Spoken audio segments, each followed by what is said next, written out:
Thanks for being here. Hey, thanks for having me, man. It's good to see you. I've been looking forward to this because I had this idea kind of populated in my head a couple months ago. You're just too damn funny, man. I mean, and your takes on real life, and obviously we're going to get into the slippery rock hockey and all that stuff, but your takes on real life are hysterical normally. So as soon as the pandemic came, knowing that you're raising two little ones in the pandemic era, I needed some humor, man. I had to get you on. So thanks a lot for coming today. I appreciate it. Hey, thanks for having me. The pandemic's provided a lot of ammo for me, essentially. So grew up in Pittsburgh. Yeah. Pittsburgh now, McKees Rocks is right what I called home. So graduated from St. Rocks High School. Graduated from Slippery Rock University. Still wasn't sure what direction I was going to go. Graduated from Robert Morris University with my bachelor's in nursing. Spent 5 years in the Army. I learned very quick that the Army was not for me. But you were there 5 years. Right? Oh yeah, well, that was the commitment. That was what they required. So, no choice there. Eh? Yeah, that was kind of what I had to do. So I spent my time in the Army. Knew I was going to get out. We found out not long after we were going to have our first child. So we decided to move back home, close to family, where we had some sort of support system. Right. And ended up back where. We're over in Bell Acres now. Yeah. With two boys. Now, a 4-year-old and an almost 2-year-old during this pandemic, which has been an absolute gong show. So, by profession, by day, I'm a nurse. Right. Work for one of the two big health systems in the city. Okay. So when the pandemic hit and all this, everybody started panicking and, hoarding toilet paper and all that other stuff. So wait a second. So you weren't over at the Giant Eagle and swiftly buying, like two shopping carts full of toilet paper when that happened, right? No, you know what? I probably should have because I probably should have at the way my oldest son used it. I probably should have been over there. Now your oldest is Braden, correct? Braden's my oldest one. Yeah, it's your 4-year-old. So, The first day the pandemic kind of really hit me. I had seen the news, but what can you believe on the news? Yeah. I mean, there was either it's the end of the world or, hey, this isn't going to be as bad as everyone thinks. Well, did they give you any kind of, at the hospital, did they give you any kind of heads up that it was coming? Did they give you, weren't you folks in the know a little more than the average citizen? No. Well, I was not. I can't speak for everybody there, but I mean, maybe I missed out on that memo or that email. But, I think with this whole pandemic in general, I think everybody's just kind of been rolling with the punches. Right. But, so the first day I realized, holy shit, people are really losing their minds over this. Mm-hmm. I got up early. I went to the gym in the morning. It's 5:30. I get to Giant Eagle at 7, and I'm going shopping at 7 in the morning, and this is Saturday morning, and there's no produce. The meat aisle's empty, and I get to the toilet paper aisle, and there was literally one package of toilet paper left. That was it. Wow. One package. I was like, holy shit, I better buy it. If everyone else is getting it, it must be at a premium. Mm-hmm. So I got it, and then I went home, and I'm like, I don't know what happened, but Giant Eagle's almost out of everything. And that usually happens in this town when there's the hint of a big snow's coming, right? Yeah. And no one even knew what this was. Everyone was like, holy shit, we better load up on toilet paper, milk, meat, all this stuff. And I went to the Giant Eagle I was like, I need milk and cereal for the boys. That's what I want to get for breakfast. And I bought the last package of toilet paper. I get home and Aaron's like, I went to Costco. We have toilet paper. Why'd you buy more? I was like, I don't know. They were almost out. I figured if we needed it, if everyone else was buying it, better get it beforehand. Yeah. I was at Costco, I think, right before we were instructed to lock down, a couple of days before, and the panic had set in. And it was one of those surreal moments. I was completely calm. I wasn't, and don't get me wrong, I can get worked up about things. But that moment, Dave, I was completely calm. And I was looking around, and what was so weird was there was no meat. There was no meat. There was no bottles of water anywhere. And there was no toilet paper. And there was just a little bit of paper towels left. Yeah. It was surreal. And everybody's kind of looking at each other sideways. You know, it was, I don't know. We talked off camera. We create this, right? This panic is just, we self-perpetuate it, right? Oh, yeah. So, you know, depending on, it doesn't matter where you get your news from. Whether you lean this way, you lean that way. It's all, it sounds terrible either way. So I went to Walmart not long after the lockdown started, and I didn't need much. And so I'm going through the self-checkout, and, you know, there's 17-year-old girls working at Walmart. And this guy has 4 cases of water stacked in his cart. The sign clearly says, where you pick up the water and at the register, hey, 1 case per person. And she's like, hey, sir, you know, you can only ring up 1. But she's like, well, my family drinks a lot of water. What do you want me to do? I was like, well, shit, man, everyone needs water to live. Like, follow the fucking rules. Yeah, like, follow the rules, man. Like, and he's giving this girl a hard time, and she's trying to be polite about it, and he's really, like, pushing back. And finally I was like, dude, like, look, the signs are pretty clear. Cut the girl a break. I mean, she's, you know, she's making minimum wage. She's just trying to tell you, hey, someone else might need that. Right. You don't need the 5 cases. But, man, so I turn on the news in the mornings before I get up and go to work. Right. And the first thing you'll see is the number of cases, number of deaths, and it's all in, like, blood red and black. You're like, holy shit, are we trying to scare everybody? Or, like, what are we I noticed that stuff too, man. I do. And it's little things. Yeah, and it's like national, depending on it, but the national news does the same thing. You check it, and it's it's rough. So, you know, I have a lot of empathy for anyone in healthcare to any degree, especially when something like this happens, because you're there on the front lines, you're dealing with it. I get all that. And the problem I have as just a regular Joe Q citizen is that I know for a fact that there's some local hospitals around here that have no influx of COVID patients whatsoever. None. Zero. And we're getting a lot of news out of New York about how just terrible it is in downtown, you know, in Manhattan and some of those areas. And I'm sure they're being stressed. I mean, everybody's living on top of each other there, right? I mean, you don't know what to believe. You really don't know what to believe. And that's the problem. So, you know, you look at somewhere like New York City, people are living on top of each other. They rely on mass transit. So there's the subway, the bus system, cabs, the apartments, which are in such small spaces anyways. So, yeah, you're, you know, and that's a big hub. People coming in from Europe are flying through JFK. So you're going to see an influx of cases in New York and Philly, because Philly's not far. It's a train ride away. Right. Seattle was the same way. You know, you go out to Seattle, it's the same thing. Big hub coming from Asia. So, yeah, you're going to get an outbreak there. People are on the same airplanes. Downtown Seattle, same way, this and this. Right. Once you get away from the coasts and you start getting into the middle, you really don't see...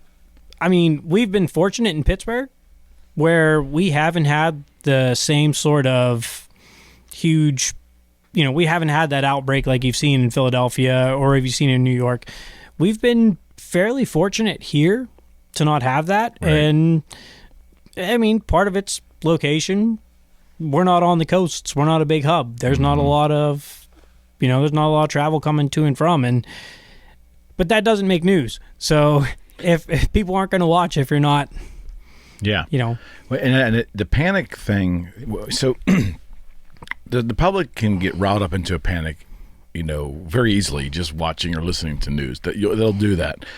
I was really kind of fascinated how quickly the panic button was triggered by our politicians, though. Yeah. Even the ones that were in big leadership positions, because I mean, you know, you're a military guy, so leadership, you know, I just don't see a lot of quote unquote what I would deem to be real leadership at any level of government, from the president on down. It really, I just think there's a vacuum. I will say it point blank, I don't think there's any governor leadership here in this state from a communication standpoint, especially. It's just not there. No, there's been from so yeah, I get it. You can say all you want, hey, this virus isn't our fault. It started either in a lab in Wuhan because they're researching this, Right. or, some asshole wanted a bat burger and he went to some wet market in Wuhan to do that. So, like, and whatever way it came is that around. for real, or is that a joke? So, no, that's like, that was one of the main stories. Like, some dude in Wuhan, China went to a wet market and it was transferred from bats to humans. I don't know. I mean, I'm not a virologist, so I don't know exactly, but that was the main story. Virologist, that's a fancy word. Yeah, I just learned it through the news this week. So of course, yeah. Of course, right? So you don't know, we don't know how it started, and they could say that all they want. They could say, hey, look, we don't know how we started. Right. That's fine. Well, how are we going to fix it? Because it's here. Yeah. What are you going to do? Do we have a plan? Do we not have a plan? Are we going to stay under lockdown until you find a cure or a vaccine? Mm-hmm. Who knows how long that takes? Mm-hmm. That could be a year. That could be a year and a half. We can't live in a bubble.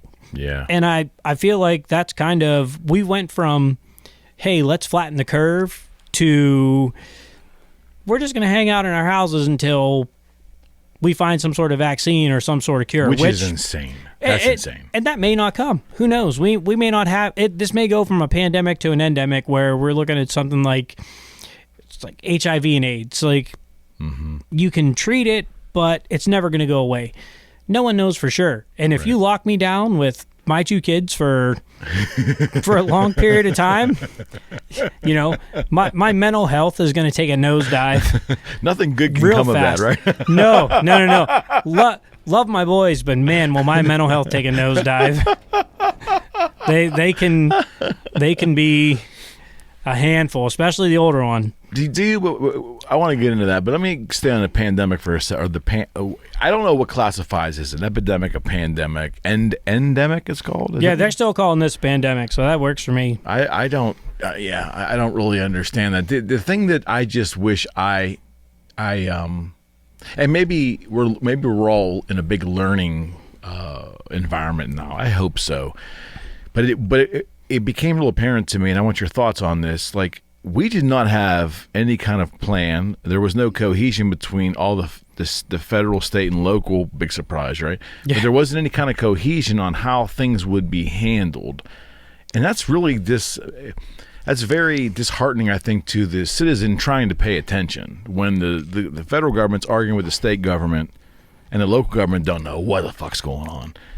It's you don't have any confidence, and that doesn't breed confidence in our way of life, right? No, I mean, it keeps people scared. It keeps people in the house. It keeps them from living their normal life. It's the top down, the communication between any levels of government is, I can't say I'm surprised. Yeah, I'm not either. Coming from being in the Army and everything else. Mm-hmm. It seems like everybody wants to lay blame elsewhere. Yeah. Like, oh no, we weren't prepared because so-and-so sent this here, or we sent aid there, or, we didn't have this ready for that, or we didn't have a plan in place. Like, we didn't have a plan for a pandemic in place. Well, you did or you didn't, because someone said you did, someone said you didn't. This guy's telling me you did, this guy's telling me you don't. Or someone's saying, hey, we need to open up. We're not opening up fast enough. Like, the misinformation that's in social media, the communication that comes from the top down, from every level of government, has been so almost par for the course. Mm-hmm. Pretty much how you'd say par for the course. There's no level of agreement. They're not saying, you have someone saying, hey, look, we need to open things up. We need the economy to get working again. We need small businesses back to work. And I mean, small businesses are struggling right now. There's no question. You have other people saying, no, you know what? We can't do that. We need to stay the course. We're the whole flatten the curve thing. Well, the curve's flattened. Mm-hmm. So do we live in a bubble for forever or what? Because I personally can't live in a bubble forever. I don't think any of us can. So you continue to work through this because obviously your job is essential. You're sharing with me that your wife Erin's job is essential. So you both were working through this. Yeah. With prior guests, we were kind of bouncing this around, and I want to get your take on it too. I don't want to get too esoteric or too philosophical, but it appeared to be that you got two divided factions in the country now, and they don't follow along political lines. They seem to follow along those who are terrified but are getting some kind of regular substance, whether it's government money or whether it is their salary or unemployment or whatever. Yeah. And then there's the other side, which is the small business person. And small business meaning, one employee up to maybe 500 or so. But those who have the entrepreneurs, people that have actually gone out there and their livelihood or their subsistence is basically generated by their own efforts every day. And I think that if they don't work, they don't eat. There's a divide now. And I'm obviously, as a realtor, on that entrepreneurial side. And all I want to do is be able to work. I mean, if it have to be with gloves and masks and all this stuff, right? Yeah. I just want to work, but I understand, and I'm empathetic to those who are terrified because I was scared in the beginning too. But there's a lot of negatives, I think, for staying home. Like you mentioned, long term, it's not sustainable. We just can't live this way, right? No, we can't. And, we talked a little bit beforehand. So the way I feel about it is we're at a point now where, hey, the curve's flattened. Good. If you're comfortable getting out and going to a restaurant or going to, we'll say like farmer's market, whatever it is, if you're comfortable going, go. If you're not comfortable, keep doing what you've been doing. Right. Keep doing the curbside delivery, keep doing the Amazon, keep doing whatever it is you were doing beforehand to avoid contact. Mm-hmm. But at the same time, if you're not scared, hey, like I said, we can't live in a bubble forever. And it seemed like, I kind of feel like we went from, hey, flatten the curve, stay home, to, all right, well, a vaccine's maybe 8 months away, just hang tight. Yeah. I'm like, fuck, you come spend a day with my kid. You come spend 10, 12 hours with Braden, and you tell me we're going to just stand tight till a vaccine comes around. You'll change your mind real fast. You'll be like, holy shit, this kid's, So I think that there is that divide where there's some people who are, and it all comes from, in my opinion, misinformation, because you can't get real news almost anywhere. What is news anymore? Yeah, exactly. Like, where do you get it from? I have friends that are working in New York City right now. So I have 4 or 5 friends that are working in New York City. Right. Depending on who you talk to, it's the end of the world. Yeah, right. The other guys you talk to, hey, it's not that bad. We have plenty of beds. We have plenty of this. So it depends on... It depends on the person, the area, who's reporting it. It's hard to tell what's real and what's not. I know, being a quote-unquote essential worker, I haven't been any busier than usual. So, social media has had a big upside for society. I know we like to bash it, but the communication, the instant communication, giving people a platform to express themselves, whether or not anybody's listening or not, who knows. But ultimately, that free exchange of communication. I mean, hell, if it wasn't for Facebook, this show probably wouldn't even exist, and YouTube, right? So it's changed society. I have to wonder, though, when 9/11 happened, and how old were you roughly when 9/11? Do you remember? 18, 19, okay. roughly. All right, so you were old enough to pay attention. Yeah. When that happened, there was maybe 3 or 4 news sites to go to. Not sites, news and channels to go to. And there were some websites. They weren't anywhere as advanced as the delivery that we have now. Yeah. So my point was there was limited ways to get and disseminate information. Could you imagine if we had all this social media during 9/11? So, all of the conspiracy theories that would have come out of there, all the vitriol back and forth constantly, immediately, right? So, hey, got interesting story about 9/11. Okay. I could tell you where I was, how that day went down for me. Yep. I had, graduated the summer prior from high school. No idea what I wanted to do with my life. So I was at CCAC. I was taking classes at CCAC. It was a Tuesday morning. I was like a sociology class. I didn't even know what the class was. I was sleeping through it. I was asleep. Like literally, like I'm drooling on my desk. Nice. So someone comes back and they're like, hey, if you want to go home, you don't have to stay at class today. We're not counting attendance. Oh, okay. What happened? There was a plane crash. All right, cool. Well, you know what? I don't want to lose attendance points. I'm just going to hang out. Right. So, I put my head back down. I'm sleeping for a little bit longer, drooling on my desk. And the professor comes back and he's like, hey, campus is closed. Everyone has to leave. Let's go. So I'm going out the door. And there's a whole bunch of other people, right, running out the door. And one of the other professors was like, he's yelling like, I told you this day was going to come. Eventually it was going to happen. They're coming for Pittsburgh. They're coming for us. What are we going to do? And I was like, what the hell is this guy talking about? Right. Like I had to get to my car, get to my house, which I sat through like an hour of traffic, finally get home, finally turn on the news. So I got home in time to see the towers collapse and everything else. And I was like, man, this is pretty shitty, but this guy was like working up everybody and in a whole building, and he had like, people are almost trampling over each other to get out. Panic. And now with social media, everyone has a voice. Yeah. So it doesn't matter if someone heard, and this is one of the things that drove me nuts early on in the pandemic. And even now, it still drives me nuts. And if you ever follow my social media and you see a post that says,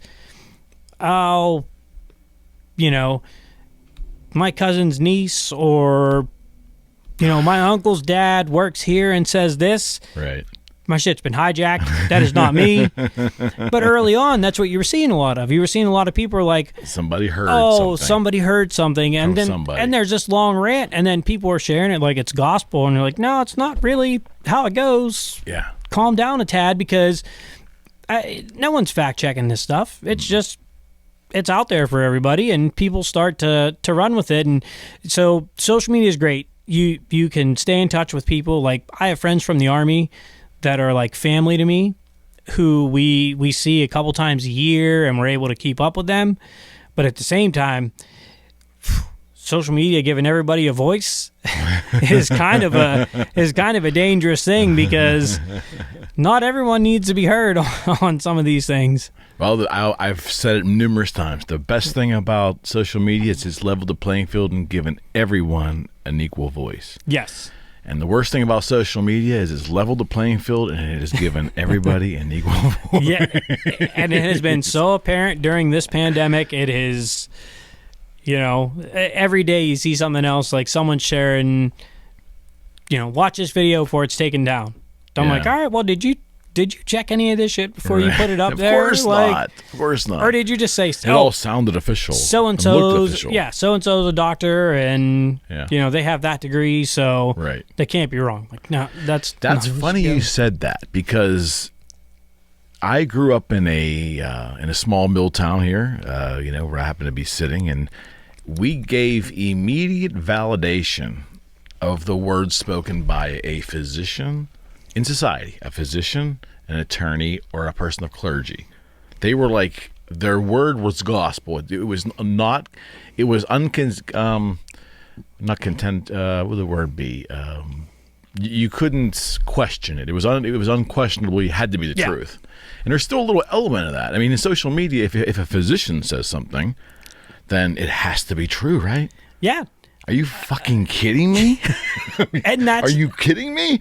And that's the downside. Like, I've been a nurse. We're going on a decade here, and I've worked with doctors who are brilliant, absolutely brilliant.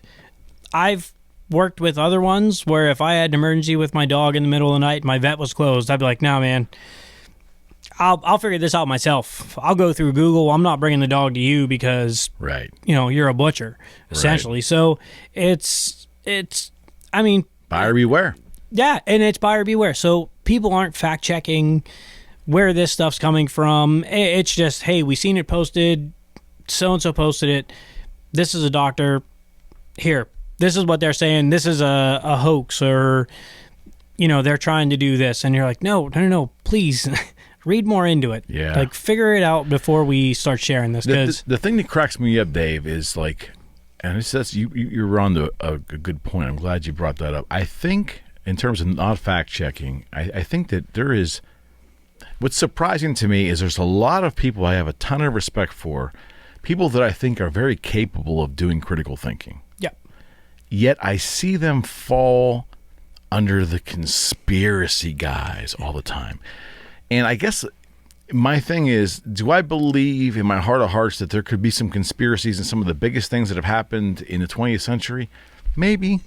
Yeah. It's hard to pull off a big global thing, though, with a couple hundred people in the know and no one else knowing, right? I mean, there's a lot of things pulling against that conspiracy. Yes. I think there's a difference between conspiracy and a philosophical / political / moral bent running with something. Yeah. Would you not agree? Running with like an issue and maybe bogarting the issue and stealing it and then running with it and then mouthing about it. Because that's, don't you think that's not a conspiracy though to me? That's just, it's all out in the open. If you feel a certain way about something, you're gonna take this issue and run with it, right? Yeah. Oh, I completely agree. So, this has been politicized on a number of occasions. Like, you could say the first stimulus that went through, the first stimulus package that went through was held up because, who knows? Because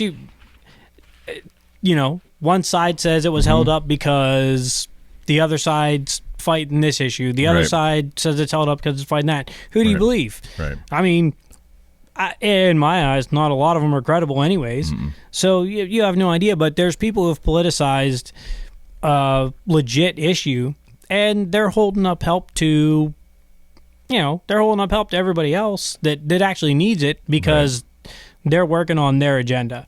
Right. And the agendas, whether it's left or right, it's both philosophical slants can steal a crisis and run with it, and their people are going to be their biggest cheerleaders. I think that's where people get confused. That's not a conspiracy. It's out in the open for people to see what's happening here. It's just being politicized. Yeah. A conspiracy is supposed to be behind closed doors, in secret, with maneuvers going on that the bulk of the population doesn't see. Would that be the definition of a conspiracy? Yeah. Like, who shot JFK? Who knows? But here, I don't think there's any conspiracy. Bill Gates is getting ostracized, or Trump's getting ostracized, or that Dr. Fauci. Dr. Fauci was a good guy, then he was a bad guy. Now he's a good guy again. What is? I mean, really? I don't want to think about that. I don't have time to think about who is good and who isn't good. I don't have time to think about that. If you're coming out on NBC or CNN or Fox News and they're saying, hey, this is our daily briefing, this is what we're doing, we should be able to trust the information that you're giving to us. Right? So, and it's hard when one person's saying one thing and then you get someone else come to the podium and they're telling you something different. And you could see there was the, and I think it went viral with Dr. Fauci where he's standing behind Trump and he's kind of rubbing his brow I remember saying that, yeah. So, and what's everybody else supposed to think? Whether or not he was disagreeing with them, whether his forehead was itchy, we don't know. What do you know? But that's our perception. Why does it matter, though? That's what we see. Yeah, we should be able to watch this and say, all right, this is what's going on. Right. This is what I need to do. Now, who knows? Yeah, so if you're a conservative Trumper, your thing is, he just had you can't make a direct analogy between him scratching his forehead and him disagreeing with the president. If you're a liberal and a Democrat and that's your political bent, of course, look, even Dr. Fauci is right in front of the public there, right behind Trump's back is sitting there, and blah, blah, blah, blah, blah. I mean, they're going to use it. Yeah. And the funny thing is, I don't think anyone's mind is fucking changed by social media. I don't get why people are slugging it out there, Dave. It's constant. And they love to do it. It's constant. All day. I know people that post stuff just to get everybody riled up. They're like, you know what? I'm going to throw this out there just because I know when I wake up in the morning, I'm going to have 87 notifications that people are like going back and forth. And I've watched the back and forth through the day, and I'm like, holy shit. Like, all he was saying was, hey, maybe this guy's not wrong. And you have 9, everybody jumps on the pile. And why, though? So, why are we so anxious to do that? I think everybody has gone so far left or so far right that, and it's not the majority of people. So I don't think that's the majority of people. No, the majority of the country's in the middle somewhere. It's in the middle. Right. But the vocal majority is either on one side or the other, and that's where you can't get, like, I scroll through my social media, and today I put something up, I scrolled through, and somebody along the line there twisted something. Twisted it. They almost were like, well, this is a hoax. We're trying to trial socialism. I was like, really? This is a hoax? Like, and you're like, wow, what? That's an interesting take. Where'd you get that from? That this is all a hoax. Like, who are you listening to? So it's unfortunate that as citizens, we can't find a platform where you can get some sort of unbiased news. Like, there used to be. I mean, yeah. I know the Wall Street Journal gets pummeled because now that's a conservative rag. Well, I mean, I guess maybe, I don't know. That used to be a source of their editorials were actually well thought out many decades ago. But you're right. You can't go to PBS because we know that they're funded by big government. Yeah. So you're going to have a liberal slant there. You are, for better or worse, you're going to have it. Yeah. So you're right. Where do you go? Remember, there was the when I was little, there was I think it was the McLean-McLair Hour or something, or the Lean and McLair Hour. There was two journalists that were on PBS that were pretty well respected, I think, for being pretty, by the book, But how do you even decide what's actual news anymore? Because all they want to do is entertain and get ratings. Yeah, I'm to a point where if I don't see it myself, I question it. I'm like, question everything. Really? Like, you're telling me that this whole pandemic started because some guy ate a bat burger in Wuhan? Like, he went to a wet market in Wuhan. Yeah. He's like, I want that bat. I'm gonna eat this thing. Global crisis is coming. No matter what. If you're gonna tell me that that's the way it happened, I'm skeptical. Yeah. If you're gonna tell me, hey, someone in a lab by accident let this out, and it was in the same area, and it was. It wasn't on purpose. I'm going to be like, I'm still kind of questioning that because I can't see any of it. And with the track record of the news sources, they don't give you much to go on. So you're kind of, I read the BBC, I check out Reuters, I read the CBC News, and I kind of try and piece together a little bit of what's going on. You have to. And I'm still in the dark.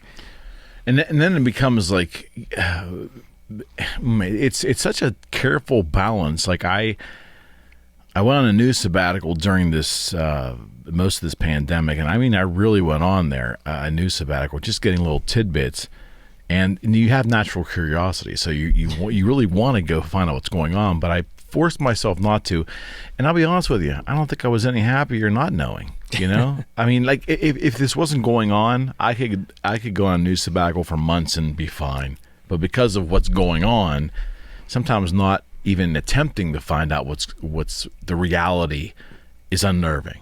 Yeah, I mean, in all honesty, my life hasn't changed much during this pandemic because I'm still going to work daily here and there. I try to get away from the news. So what I try to keep up with a lot is local news. I grew up in McKees Rocks, and this is a great example. So I grew up in McKees Rocks. A few weeks ago, or last weekend, I think, somebody was shot and killed not far from where my brother lives. Right. And I just, out of natural curiosity, I'm like, hey, it's right around the block from where my brother lives. Yeah. So I go online and I check out WPXI, whatever it was, and first thing that pops up, like it wasn't even a news story. It was at the bottom of the list. First things that pop up is coronavirus cases, new cases, deaths. I'm like, hey, I'm kind of curious about this in broad daylight, who got shot on a main road going through Rocks. But that's not going to bring in viewers. That's not going to bring in people. So they want to sell what's going to bring them people, and that's well, it's entertainment now. We we had this discussion a couple shows back where, I mean, there's a big difference in age between us, but right around the late 80s at some point, very early 90s, news became, I want to say the networks, the big three networks, hijacked the news and turned it into entertainment. And that's where, now you can make an argument that 60 Minutes did that in the 70s, okay? But I always thought 60 Minutes in that era was really news driven. Maybe I'm wrong. But when Inside Edition, and then you had like Dateline NBC and all these shows in the 90s that really got a lot of steam, where they would take a crime in some town, then they'd personalize it, right? They would turn it into entertainment. And then the news channels just did that. CNN used to be just news, and then it became like a whole production. And now they're just competing for your time, and they're just like, there's no difference between Fox, CNN, and MSNBC and, Discovery Network or History Channel. There isn't any difference. I'm sorry, they're just not. I mean, one might be programs about, catching crab off of the coast of Alaska, and the other one's supposedly giving you what the president just said in the Rose Garden, but it's still, they're fighting for your entertainment value, right? Yeah, they just change the context depending on which audience they're trying to please, and that's what it is. And it's frustrating for the average citizen, especially in a time of a pandemic. You're like, well, look, I want to know exactly what's going on. Like, is this as bad as they say, or is it just like the flu? No idea.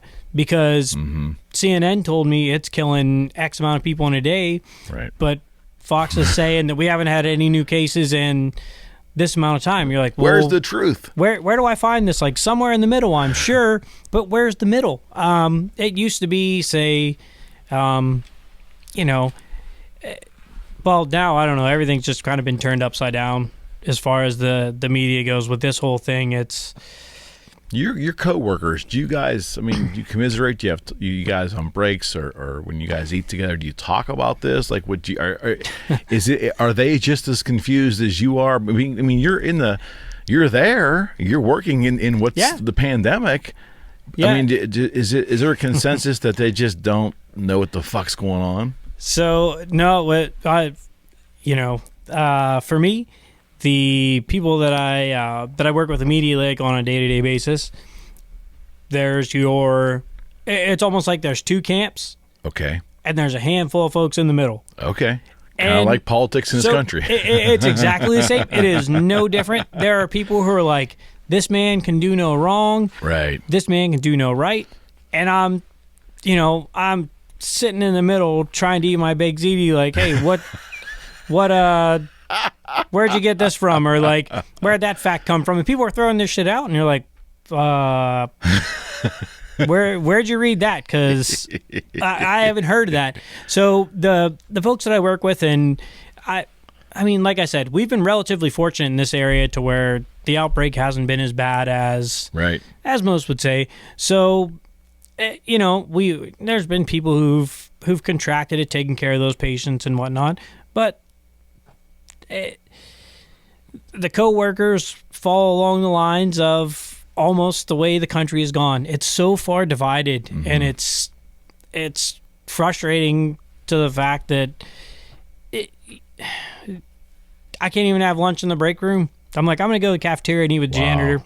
With the janitor. Like these guys are great. The housekeepers are fantastic. This guy's a hockey fan. He wants to watch this. We could talk about that. I don't care what. Yeah. Because we see a lot of the same there too. Like even in the healthcare world, we see a lot of the people who are like, well, my cousin works at a hospital here, and I'm like, fuck. Unless your cousin's here, I don't give a shit what they say. Right. Yeah. This is like we're different from the other areas. Things are not the same here as they are there. Just, unless it's you specifically, don't want to hear it. Yeah. And that's kind of where we fall. Yeah, that he said, she said, my cousins, uncles, brothers, neighbors, lawn mowing man's had a friend tell him once in a bar that, boom. I mean, come on. Yeah. We have to be a little more sophisticated than that. The bars aren't even open. We're still playing. Right on. We're still playing the telephone game, though, because you're still getting it from like a third, fourth person. So it's still coming down from there. And, if I played telephone game before, by the time it gets to the end, You're way Doesn't off sound of anything. Well, you did that. I think I was an exercise in kindergarten, right? They put you in a semicircle, sitting cross-legged on the floor, and the teacher whispering 3 sentences in the ear of one student. By the time I got back, it wasn't anything. Yeah. We learned that at a young age, for God's sake. Yeah. All right, well, enough of fuck the pandemic. Set that aside for a second. So we are in the pandemic setup here at Boogie Street. We didn't say that when we first came in. Dave and I are not in the same room. It's a shame, but next time he's on, he will be over here in the main studio. But it's different. We're still seeing each other roughly. We got some Skype going on, which we don't use outside, just for our own benefit. Yeah. And but I appreciate your willingness to be flexible, sir, and under these arrangements. I'm spotting over there, if I'm seeing it through the Skype window correctly, I see some pink bottle on the table there. Yeah. So I've been dying to ask you exactly what that is. So I brought a gift for you for having me as a host. Oh, right on. Or for having me as a guest. Right on. I mean, how many people want to hear my opinion on anything? But yeah, so Pink Whitney, it's a pink lemonade flavored vodka. Right so on. when it came out, it was big with the Barstool Sports crowd. Right. They have a hockey podcast that's huge. So it was hard to get. Pennsylvania State Liquor Board had a little bit of control over that. You think? So, yeah, they were making money off it. So they're like, hey, we're going to hold on to that. So the bottles were hard to get for a while. I couldn't track one down no matter where I went. Every store I went to, whether it be Erie, Slippery Rock, Home in Swickley, couldn't track one down. Okay. So they have a website where they have like live updates, like, hey, this is what we have in stock. So that's crazy. The liquor board has it. Yeah. Wow. Okay. The liquor board, has their own website where you can check and see what's in stock. Oh, right on. So I see that it's making its comeback in Pennsylvania. They're going to have it. Okay. So I get on the State Liquor Board website. I'm like, oh, they have it downtown Pittsburgh. My dad's down there today. All right. Pops is down getting his, he's renewing his license with the Coast Guard. My dad's a riverboat pilot. So he's renewing his thing with the Coast Guard. So I shoot him a text. Hey, Pops, Penn Avenue, liquor store. They got Pink Whitney. I haven't been able to track it down yet. Can you grab me a couple? He's like, a couple what? I was like, I don't know, just give me a couple. I need a couple. So he's like, yeah, I'll get you a couple. And I was like, I don't know, give me like, I don't know, grab 3 cases. I don't know what 3 cases of liquor is. I don't work in the, I don't work in a liquor store. So he's like, all right, sure, I'll get you 3 cases. This is 10 o'clock on a Tuesday morning. Okay. I'm at work. So I'm at the hospital. My dad shoots me a text. Hey, got your 3 cases. I got to go to work tonight. Can you come grab it from me? Sure, I'll come grab it from you. Okay. What do I owe you? He's like, oh, nothing. Don't worry about it. I got it. Not realizing he just bought 36 bottles of pink lemonade flavored vodka. So 36 bottles. Yeah. So it was 12 to a case. 12 to a case. Wow. So I go out to the entrance where the hospital does like a valet parking. I go out and he opens up the trunk and I was like, what am I going to do? I was like, look, you could have texted me and been like, hey, are you sure 3 cases? Because that's 36 bottles. What are you going to do with all this? 36 bottles. So I get, I was like, well, I'll go grab a wheelchair. I stack stuff up on a wheelchair. Yeah, I'm just like pushing it down the hallways to the lobby of this place in a wheelchair. People were looking at me like, what do you got there? And I was like, Did you disguise it? Did you put a sheet over it, or what did you do? Oh, no, I just wheeled it through. Then at the end of the night, I wheeled it back out. I was like, well, I got to get this to the car eventually, so I'm just going to wheel it right. I'm on the elevator with people that are getting discharged from the hospital, and I got 3 cases of, this there, and I was like, hey, my dad's well-meaning, great guy, but he never double-checked with me. I didn't need all this stuff, but he never double-checked with me. 36 bottles of vodka. 36 bottles. Now, So is this the beginning of the pandemic? No, it wasn't even a pandemic yet. I mean, this was probably close to like Christmas time. I mean, we were like back in December, so that guy that guy hadn't even eaten the bat in Wuhan yet. We don't know. So so he bought me 36, and I was like, all right, well, I appreciate it, buddy. Well, yeah, that looks awesome. So for you, if you turn around, there's a little refrigerator, and in the freezer section there, I iced up a couple beers for you there. Let's just see if any of this ready for you. Oh yeah. Oh, just destroyed a place, Dave. Not that one. Yeah, please, not that one. That one's not ready. This one's okay. So is there? Yeah, but they're not screw off, are they? Oh no. Is there is there an opener on there? Should be an opener on the table. If not, I'll bring it over to you. On the table here? Yeah, you don't see it?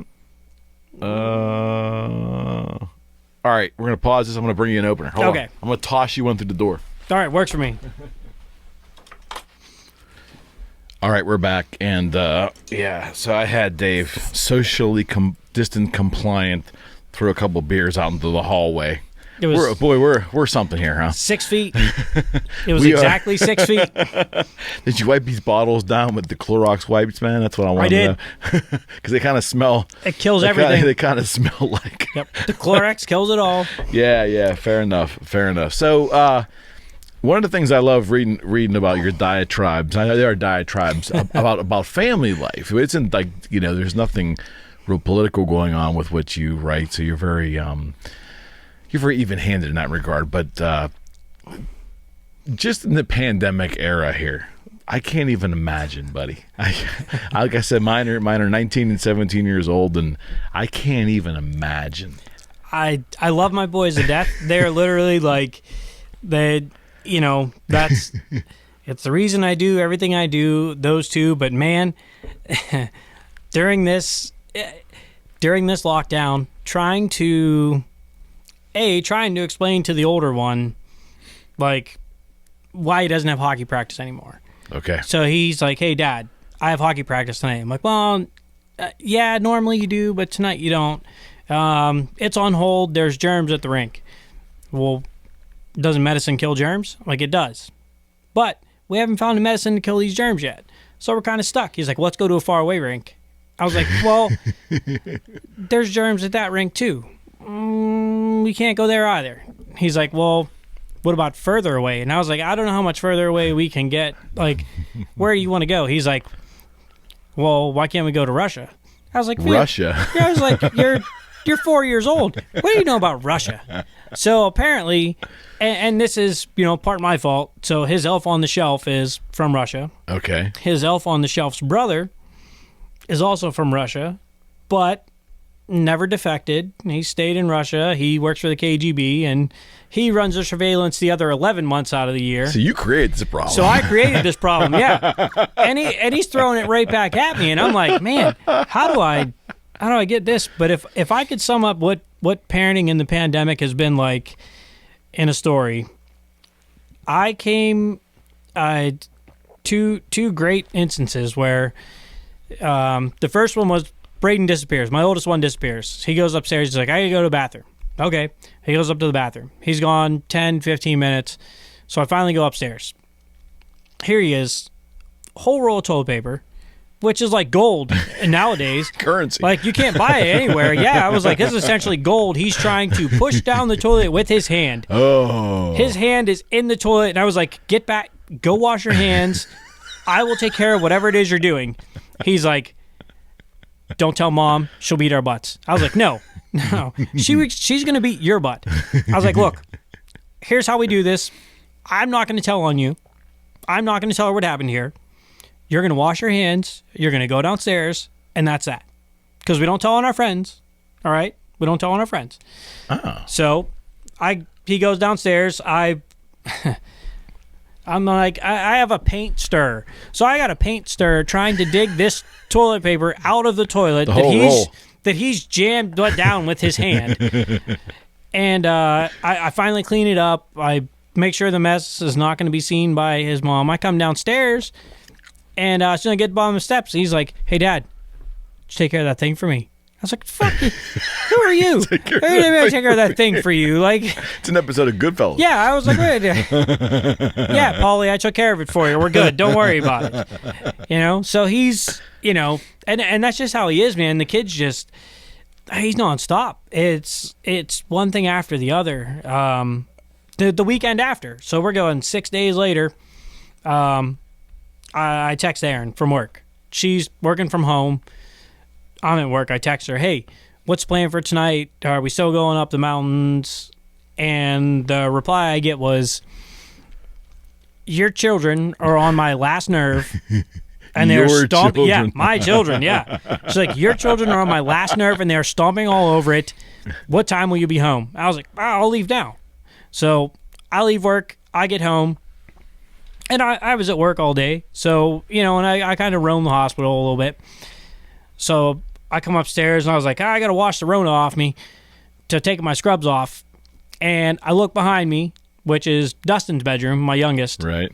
And he's in there, no diaper, like literal shit on his leg.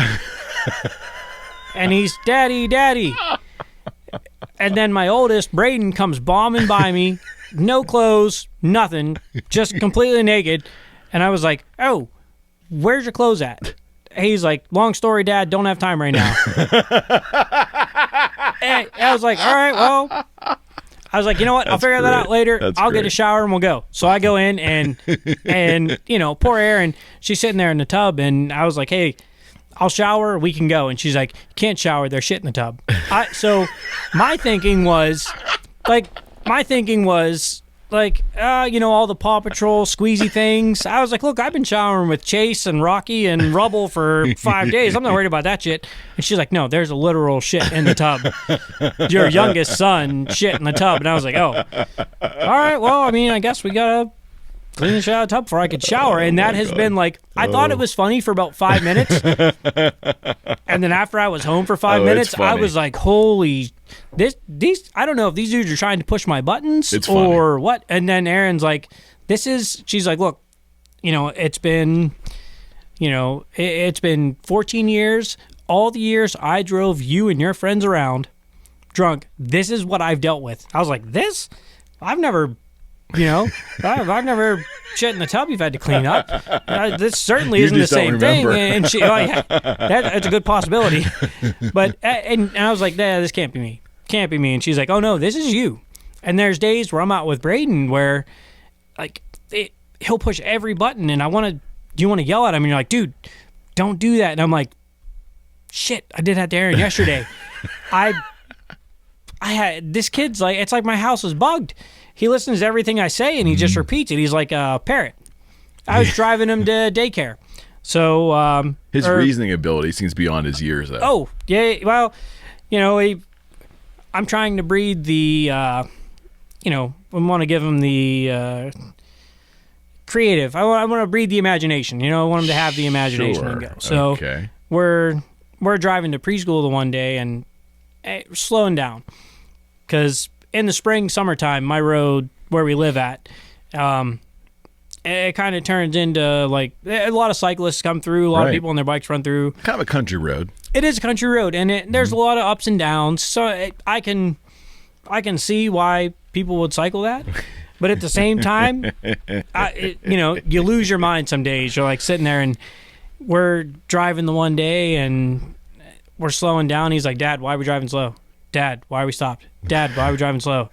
And I'm like, well, because things are slow ahead of us. Why? Because they are.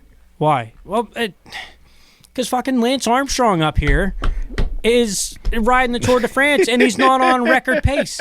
That's why. And he's like, well, why is fucking Lance Armstrong not on record pace? And I was like, oh, man, don't. I was like, look, don't repeat that when we get there. Like, on your way to preschool. I was like, just don't repeat that. Sorry, I got frustrated. Shh. That wasn't really Lance Armstrong. I promise you. Just whatever you heard me say, cut it. But that's what it is, man. They're at that age, like that young age, they take in everything. They're sponges. I mean, I remember one essay you wrote. It was just hysterical. I think you yourself had it's about a year or so ago. You yourself had the flu, and you were home, and both kids had the flu. And you were, I mean, you did, you compared it to some kind of hell or something. Oh, yeah. So I've been down that road where I was sick. Both boys were sick. The worst days were, people call it the man flu, but it's real. I'm telling you, it hits worse than what it does elsewhere. But man, when we were all sick, like, everybody just wants to, like, both my boys are daddy's boys, and my dog loves to be piled on top. Right. So So Erin's in trouble then. Erin's pretty much out on an island by herself. Oh, yeah. Yeah. She's completely pretty much out on that island. And that's a whole other. But yeah, I'm sick as it is, and I got like 2 boys and a dog piled on top of me, and I'm like, can we please? It's 112 degrees in here. Both you guys are sweating. Can everybody please get off of me? Go somewhere. Go to your own rooms. Go to your own beds. Like, why do we have to congregate here? Everybody congregate here. The dog has to be. She's some sort of a hound mix. Right. My oldest loves the dog. Absolutely loves the dog. Okay. That's his beauty. He calls her his beauty. She's a girl. So I want to say this was Monday or Tuesday. We were driving up north. You know, our dog Lindy, she's napping in Braden's lap on our way up there. And he's petting her head, and he's like, oh, that's a good boy, Lindy. That's a good boy, Lindy. I was like, well, but Lindy's a girl dog. And he's like, no, she's a boy. I was like, she's a boy. Well, you just kind of said she's not. I was like, you just kind of said she's not. And he's like, Dad, she can be a boy if she wants to be a boy. And I was like, oh no. I was like, oh no. All right, well, this one's going to be a handoff to Mom because, I mean, in 2020, he's kind of right. I guess it could be. I mean, the dog's not going to make that call. I'm telling you, this is what the dog is, but he's insistent that, and you know, biology doesn't matter apparently anymore. But that's another story. No, yeah, it's a whole other story. But to him, it definitely doesn't matter. Yeah, he's It's a world of make believe, pal. Yeah, it's a world of make believe. Oh yeah, we've been down that road. The bedtime stories have gotten creative. I got my. You making them up, or are you actually sticking to the tried and true? Oh no, we've went off the path, and we've. I'm afraid. We've kind of. Your mind. I'm afraid to even ask that. So he wanted to hear his favorite book right now is Mikey and the Dragons, and it's about a little kid who's afraid of pretty much everything. And the moral of the story is, hey, look, a lot of stuff you're afraid of, you're kind of making up in your head, and it's worse than it is. So he asked me to tell him a bedtime story about a dragon. I was like, oh, do you want to hear about like Mikey and the Dragons? He's like, no, I want to hear about like a regular dragon. I was like, what the fuck's a regular dragon? All right, well, I mean, what's all right, well, I'll tell you a story about a regular dragon. So I come up with, all right, so we have Drew the dragon. Drew the dragon. That's real original. Yep. So we got Drew the dragon. Okay. And him and his buddies wanted to go to Sheetz. Buy one, get one free hot dogs. Okay. Sheetz won't let Drew in because no shirt, no shoes, no service. Nugget doesn't make dragon shoes. You're out of luck. So he can't go in. Okay. So Drew's not happy. He can't go in to get his buy one, get one free hot dogs like the rest of his friends. So he decides, hey, I'm going to take action. He gets a hold of the great-grandson of Johnny Cochran, and they get the ACLU involved. What the fuck are you talking about? So this is the bedtime story we're going through. So, I mean, Drew eventually ends up owning Nike. He ends up owning Sheetz. Doesn't have to worry about the no shoot, no shirt. But then when he comes home from everywhere else, you know, when I pick him up from everywhere else, you know, my in-laws or wherever, they're like, what are you teaching this kid? And I'm like, I'm fostering an imagination is all I'm doing. He's, you know, going to be a creative kid. That's all. You know, so we've put a spin on all the bedtime stories now.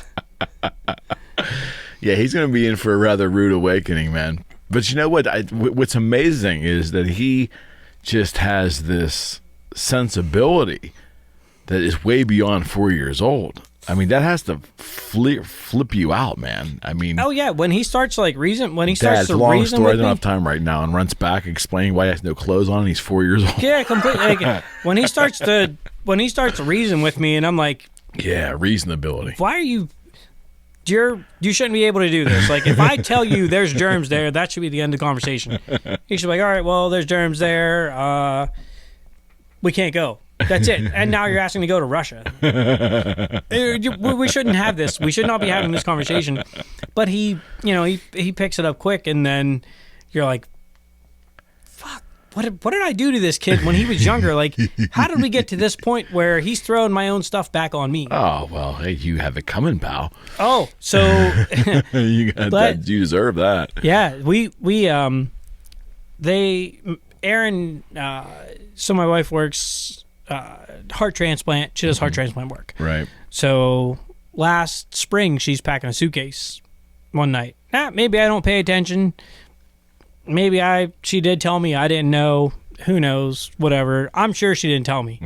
She'll say she did, but I'm sure she didn't. I'm sure she probably did. So take it from me. So, yeah, I do want to fight that battle too, buddy. Yeah, I do want to go home tonight eventually. I fight that battle too. So she's packing a suitcase, and I was like, "Oh, where are you going?" She's like, "Well, down to Universal Studios for the heart lung transplant thing." I was like, "Oh, great."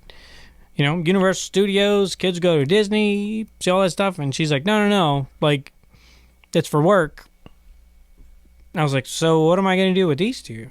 She's like, they're your kids. Like, what do you mean we're going to do with these two? They're your kids. I was like, well, yeah, but like most days, you're home by 4:30, and we share in the bathing duties and all this other stuff. Right. So she leaves first night. We're on night 2. It had to be 10:30. We're on like the 3rd viewing of Frozen. I get like, Aaron wants to FaceTime. So I, pull up FaceTime, and literally not like, hey, how's things going? Or, hey, I'm enjoying Universal Studios. It's, hey, what's he still doing up? Oh. I was like, hey, look around, Aaron. There's been a mutiny. I'm not in charge anymore. A mutiny. Like, these dudes are running the ship. This is how it goes. Like, I'm not in charge of this place anymore. I'm not in charge. She's like, what do you mean you're not in charge? I was like, look, the older one I tried to put in bed, he comes right back down. The younger one cries, so I go pick him up. I can't leave him there. What if something's wrong with him? They accuse me of being the helicopter parent.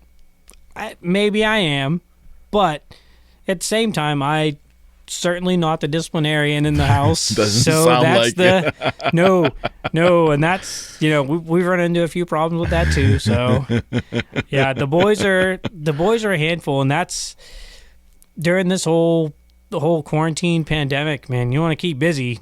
Well, what about like if you or Aaron had to do any I don't know, the Zoom meetings or like group meetings now? Like how do you keep them out of your Zoom meetings? I mean, because that has to be a problem now. Yeah, that's been difficult because for Aaron, she works from home pretty much most of the time. Right now. Me, I have Zoom meetings, but not for my day. Aaron says I'm a healthcare professional. I masquerade as a healthcare professional, but I'm really a hockey coach. So I have Zoom meetings for that. Right. And it's very difficult to keep them from like popping in like, oh, hey, Dad, what are you doing? Hey, who's that? Hey, what are you doing over there? I'm nice. like, kid, like, stop. Like, don't ever hear, or like, I want to see Dad, or I want to see Mom, or like last week I was home. I was off a day. They just didn't need me. And Aaron's in a Zoom meeting, and this is how my life in healthcare has gone. My career in healthcare has gone. Aaron's on a Zoom meeting, and I'm in the background, and someone's like, I hear hockey in the background, and I'm watching videos on how to fix our power play because it was terrible last year. Okay. Honestly. So I'm watching videos on this, and this, and her coworkers in the background like, oh, did Dave finally lose it and get fired or quit? I was like, hey, she's not muted. I can hear you. I haven't lost it. I'm off today.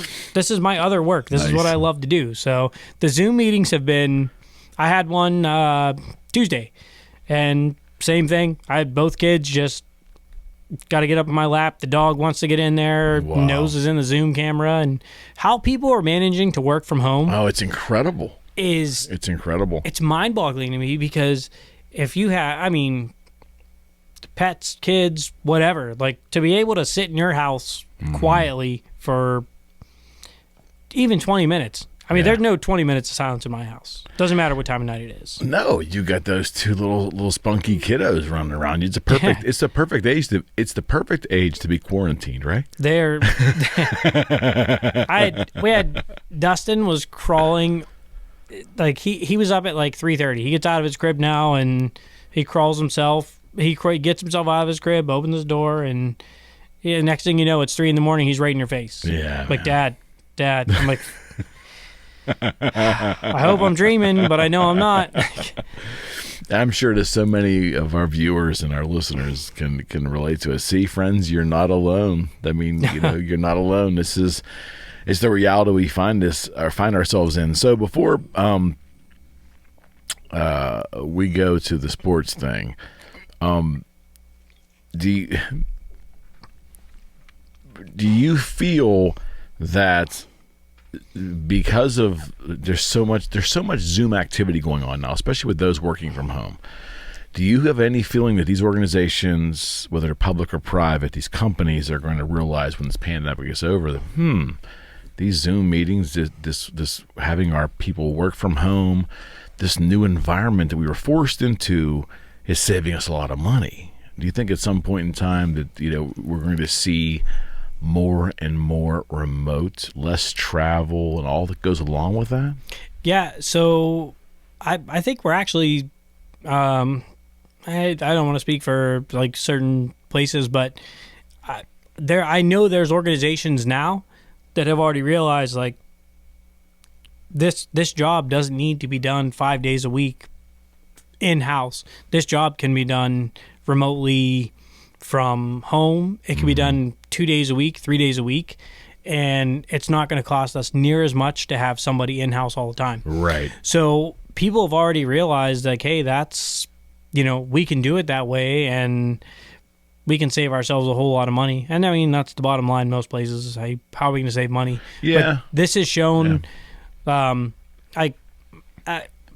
job specifically can't be done remotely. I have to be there for a lot of it, right. But so I have coworkers who, there's a lot of people in the hospital who could do their jobs remotely and save, you could go from probably having, you could almost cut, say, 150 full-time jobs to part-time and save yourself, right.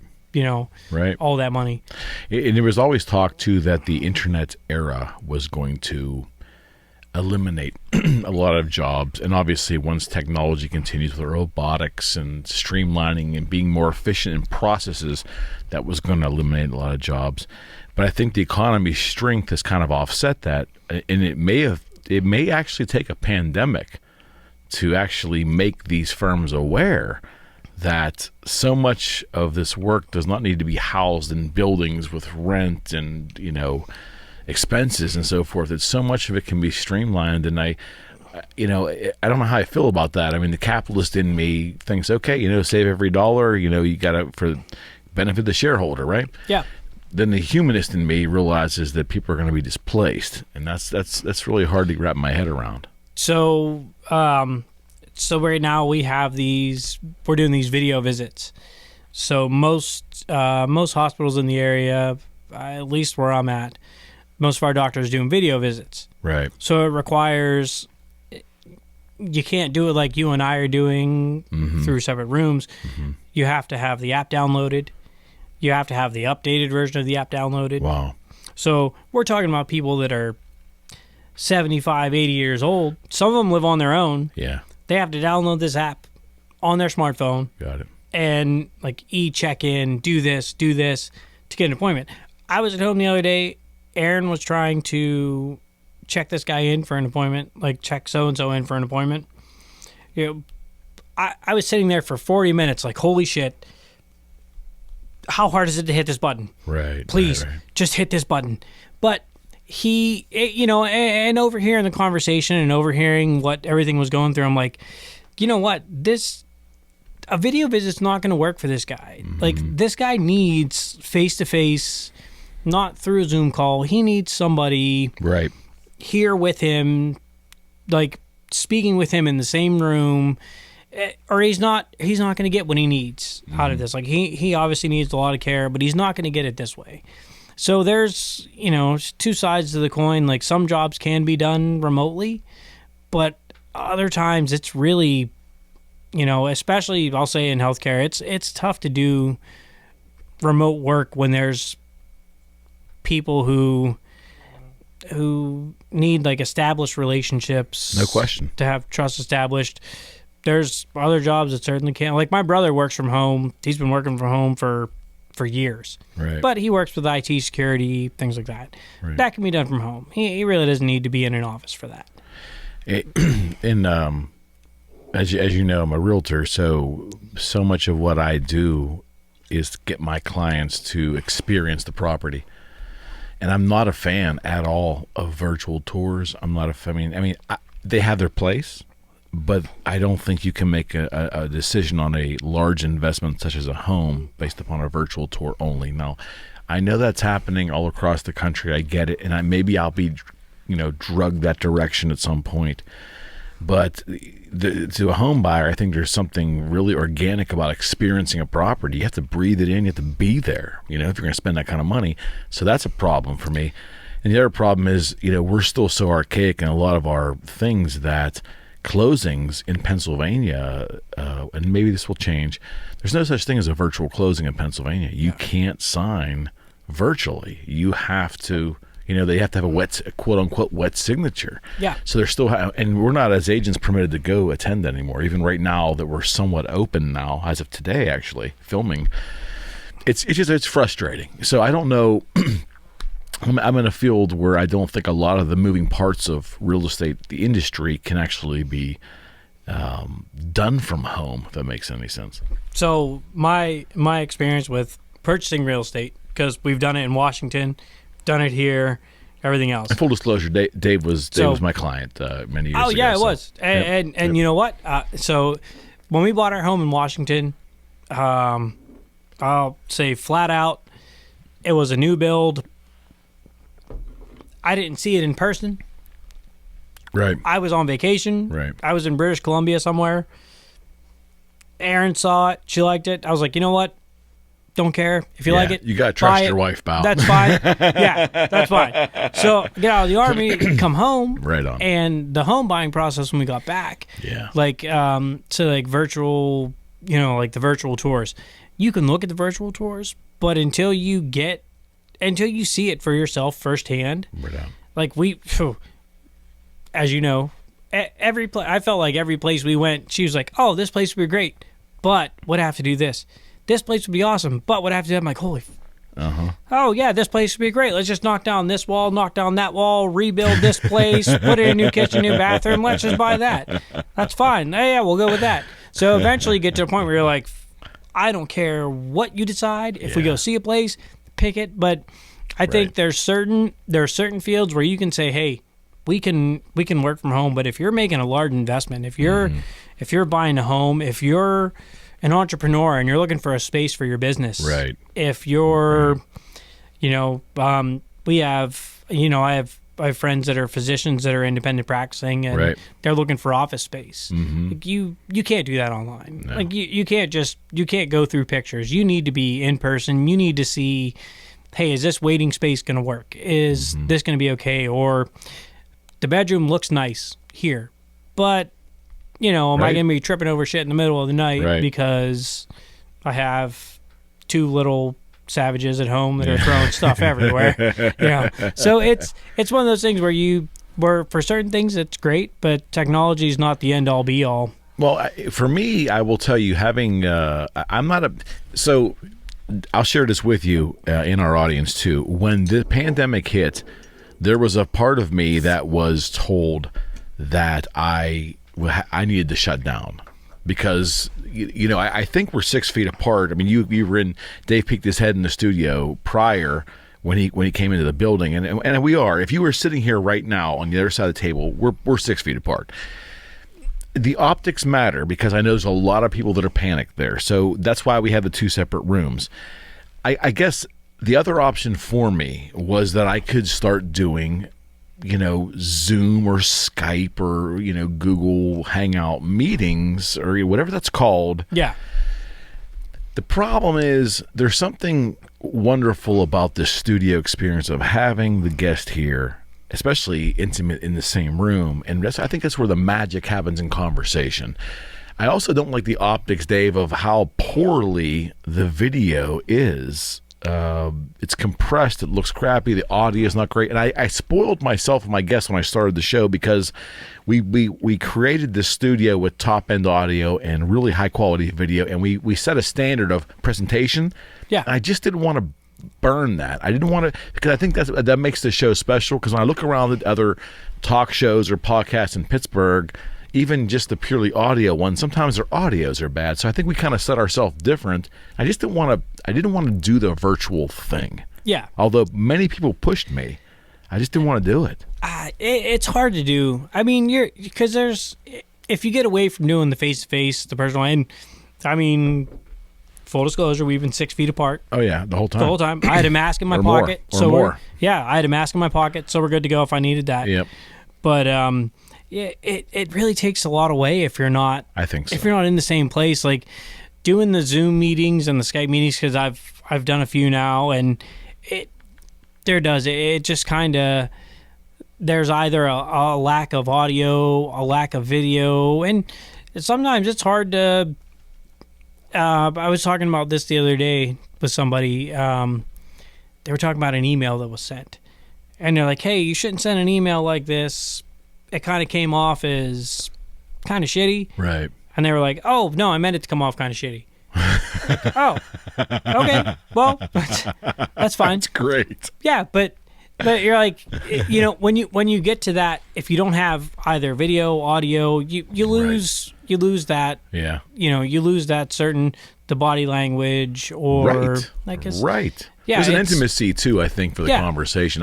I miss not having my guests sit across the table from me. I miss that. I'm looking over here. You should be sitting over there. And in coming weeks, when society starts to breathe again and we can be a little more relaxed, and the perception of being safer, which I don't think it is, when that gets there, we'll return to having. And I want to have multiple guests and panel discussions again.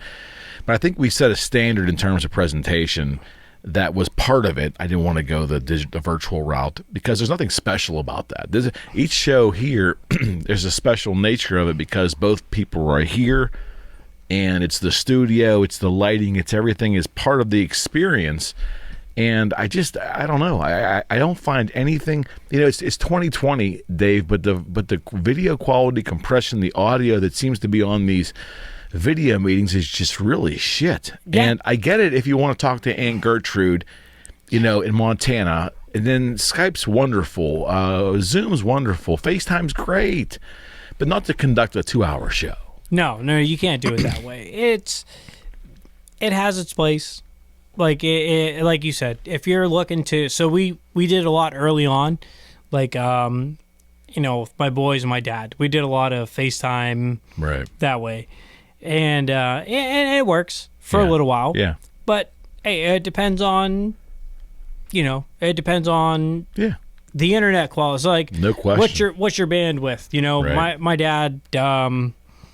My dad knows way. I mean, I don't know shit about technology. My dad knows less than me. Right. But if you ask him, like, hey, what's your bandwidth there? I'd be like, fuck do I know, man? I don't know. Yeah. I just can't see your kid. Yeah. And that's kind of how it is. So you're really dependent on, when you start doing these Zoom meetings and these online things, you're dependent on somebody else. No question. My big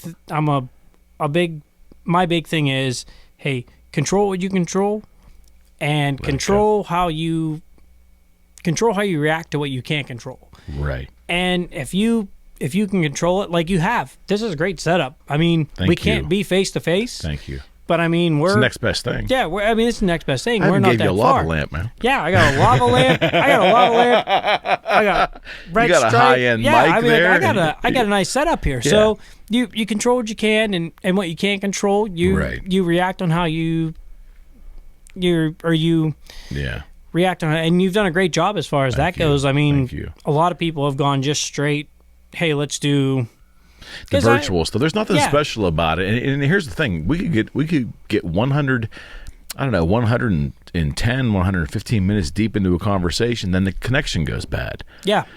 And no matter, even if we can reconnect in 5 minutes, you still lose something. Something's lost there. That like that flow of the conversation just kind of goes, and that was so one of my big we'll say assets as a healthcare professional, say as a nurse, and I've had multiple people tell me is that I move at one speed. No matter what's going on, I move at one speed. Right on. Just I'm confident in what I know. I'm confident in my ability to do my job. I'm confident in this. So I don't have to,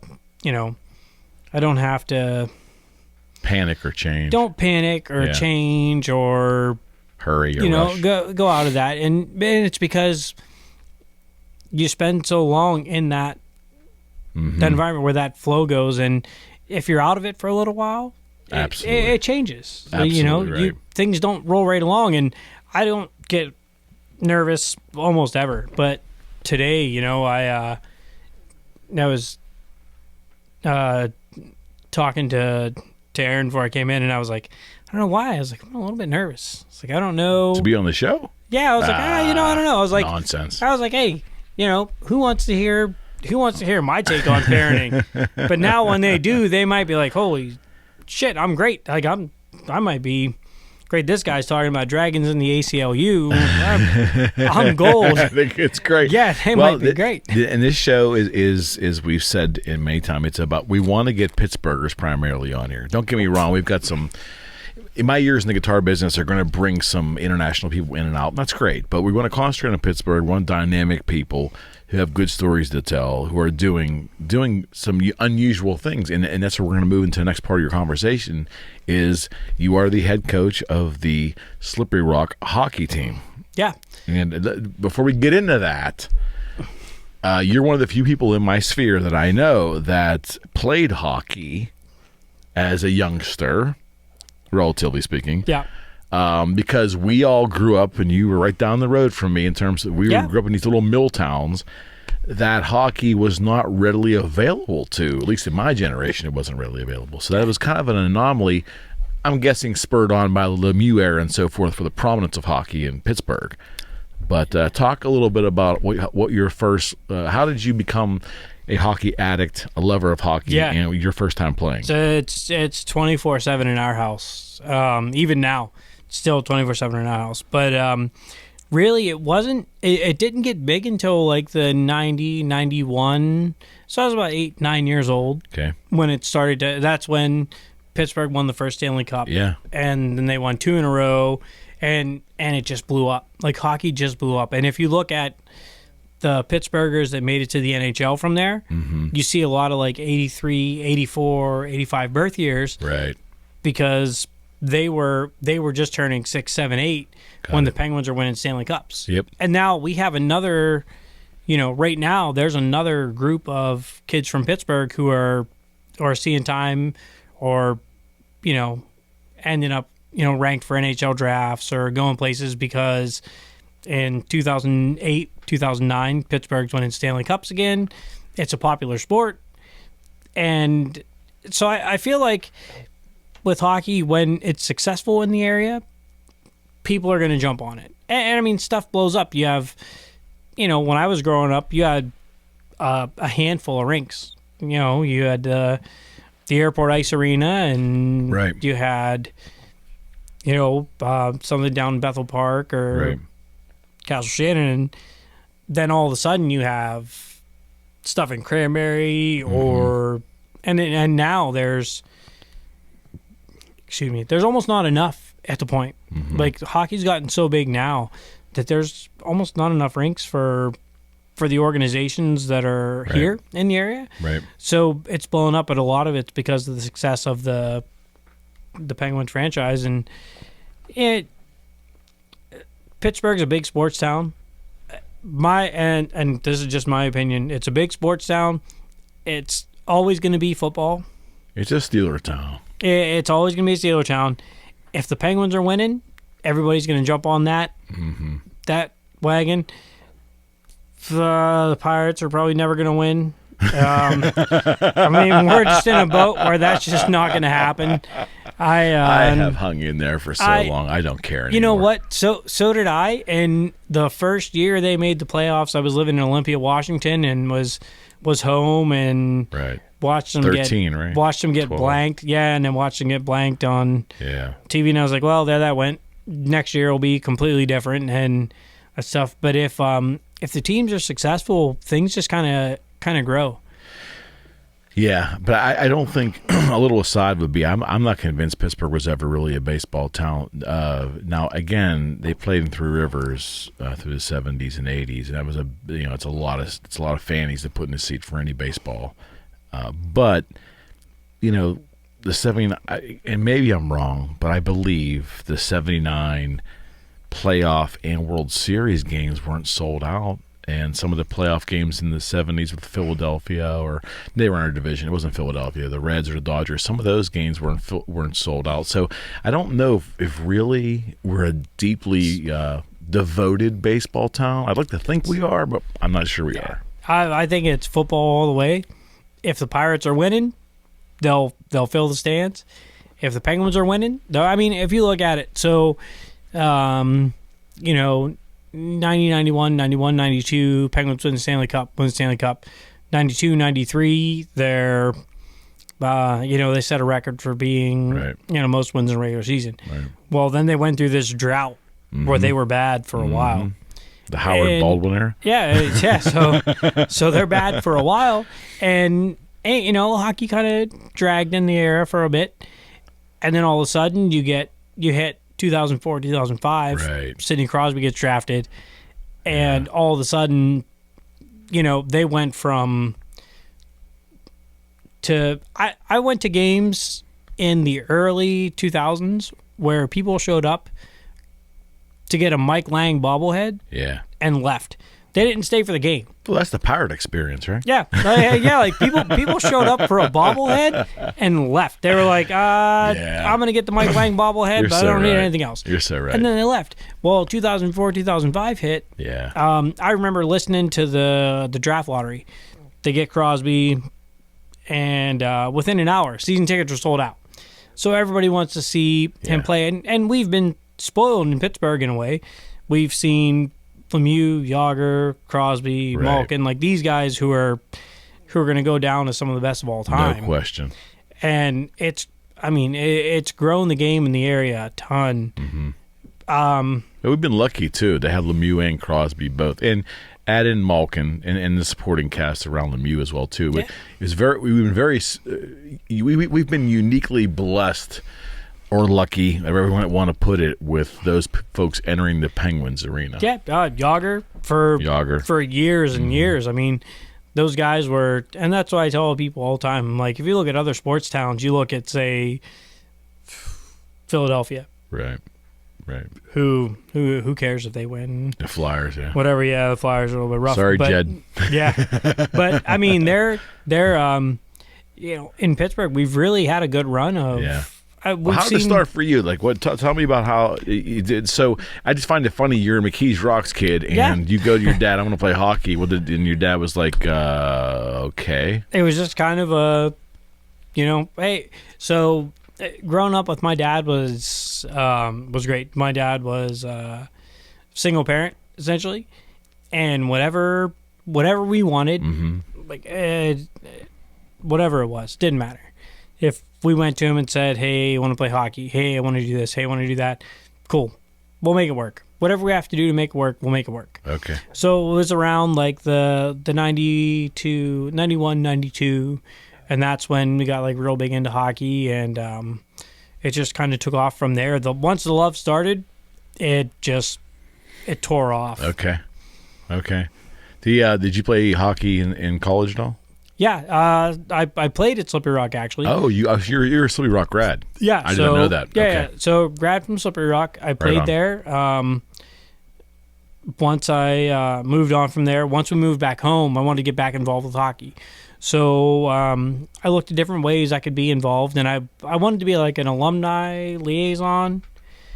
Initially, that was my plan. Hey, like, I know a lot of the alumni guys. We go, Aaron, are you listening? We all hang out. Yeah. So initially, that was it. And they asked, like, hey, well, we actually need help as an assistant. Would you like to coach? And I was like, I wasn't sure. I'm a very competitive person. Right. I was like, I don't know. I've never coached. I don't know so what it's going to be like to be a bench. You didn't pursue it initially. I didn't pursue it initially, but I was like, you know what? Cool. I'll give it a shot. I'll see what it's like, because I was like, I just don't know if the competitive nature is going to be the same from behind the bench as it is on the ice. Okay. And you found out that within the first 30 seconds of the first night, I was like, this is what I was meant to do. This is what I am here for. So I was around for that year. They decided to make a change the next year. They asked if I'd take over. Mm-hmm. I jumped on the chance, and I've been on ever since. And the growth's been great. We've had a lot of alumni involvement. The university's jumped on board with getting behind us as far as, hey, how can we help this thing get bigger? Okay. And we've just rolled with it. So help me understand. I'm trying to understand the levels of competition in regards to this. How's that? Is that Division I, Division II, Division III? What is that? What is your program considered? So there's NCAA Division I. Okay. There's no Division II as far as hockey goes. Okay. It's 1 to 3. Right. And then there's ACHA, which is outside of the NCAA. They follow the same NCAA regulations, but it's on the same level as the NCAA Division III. You're at a spot where you're limited on scholarships. You're limited on what you can do as far as recruiting goes and things like that. So that's where we're at right now. We're looking to move up. So when I took over, it's start with the end in mind. So I was kind of like, hey, this is where I'd like to see it. This is like eventually what I'd like to see is, 3,000 Slippery Rock students on a Friday night, on campus, out at a game. So how do we start doing that? So when I took over, one of the first things I did was we looked around and we're like, who can we get to, asking myself, like, what's going to help us grow this? So I reached out to another alumni, brought the other alumni on. Mm-hmm. We both same page, decided to defer our salaries. Hey, whatever we get goes right back into the program, because we want to see this. We want to see this keep going. Right on. And this year we've had I think we have 5 kids that were all-stars in Western Pennsylvania. Wow. Commit to come, and then we've had kids from Maine, New Jersey, Ohio, Minnesota. So we've had a lot of kids come just to play hockey at Slippery Rock. Right. It's not the ideal situation. It's not what a lot of other schools have, mm-hmm. but it's what we have right now. This is what we have, but these guys have bought into the vision that we have. Got it. So down the line, this is what we see happening, and it's hard to sell an 18-year-old kid on, hey, you might not play in front of this, but this is your legacy. You're leaving this behind. Like, when you come back in 10 years to the golf outing, when you come back in 10 years to the alumni game, you're like, hey, I was here for this. Like, I did this. Right. And it was a tough sell at first, but it's become much easier, because we found that a lot of kids that we recruit are like, hey, we want to be a part of something from the ground up. Got it. We want to see something from, something to not, or from nothing to something. We want to be able to do that. So you've been the head coach there now for 4 years, is that right? Yeah. Okay, so 4 years.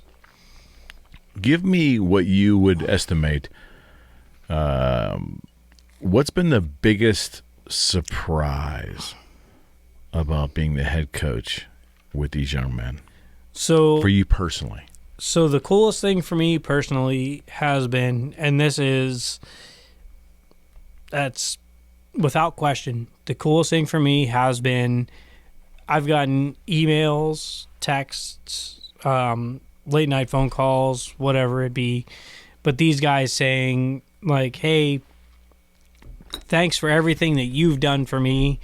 The life lessons that we've learned, the life lessons that we've learned, maybe you were hard on me, but I realize now why you did what you did. Okay. So the coolest thing for me has been, and it's why I love coaching, is you have the opportunity to make such an impact on these guys. Right. Like when they get there, they're 18, 19, 20, whatever. And we set high standards from the get-go. We let everybody know from the get-go, hey, these are the standards for the program. This is what you meet or you don't play. Plain and simple. Right. And it's because we're not building hockey players. We're building young men. Like we're growing people who are going to come into society and are going to, live the same values that we've preached.